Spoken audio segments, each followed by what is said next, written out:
ஸ்ரீ அத்திவரதராஜ பெருமாள் திருக்கோவிலில் அஷ்டபந்தன மகா கும்பாபிஷேகம் வெகு விமரிசையாக நடைபெற்றது.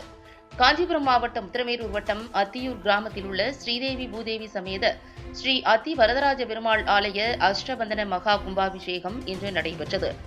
கும்பாபிஷேக விழாவினை முன்னிட்டு நேற்று எஜமானர் சங்கல்பம், பகவத் பிரார்த்தனை, புண்ணியாக வாசனம், ரக்ஷா பந்தனம், வேத திவ்ய பிரபந்தம், வாஸ்து ஹோமம், பெருமாள் யாகசாலை பிரவேசம், சோமகும்ப மகா கும்பஸ்தாபனம், துவாரமண்டல கும்ப பிம்ப பூஜை, ஆராதனம் ஹோமம், பூர்ணாகுதி, வேத பிரபந்த சாற்றுமுறை, அங்குரார்ப்பணம், விஸ்வக்ஷேன ஆராதனம், அஷ்டபந்தனம் சாற்றுதல், 27 கலச பிம்ப சுந்தி விசேஷ திருமஞ்சனம், சதுஸ்தான பூஜை, உலக நன்மை வேண்டி விசேஷ மூலமந்திர ஹோமங்கள், வாஸ்து சாந்தி, அக்னி பிரதிஷ்டை, கும்ப ஆராதனம், அக்னி பிரணாயனம் நடைபெற்றது. தொடர்ந்து அஷ்டபந்தனம் சமர்ப்பித்தல், 3ஆம் கால பூஜைகளும் சிறப்பாக நடைபெற்றது.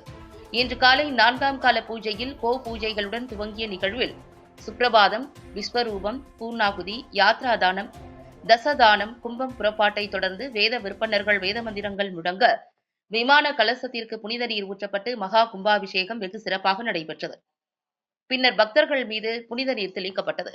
தொடர்ந்து ஸ்ரீதேவி பூதேவி சமேத ஸ்ரீ அத்தி வரதராஜ பெருமாள், கருடாழ்வார் ஆகிய மூலவர்களுக்கு சம்பரோஷணம் நடைபெற்றது. விழாவில் உத்திரமேரூர் பகுதிகளில் இருந்து திரளான பக்தர்கள் கலந்து கொண்டு சுவாமி தரிசனம் செய்தனர்.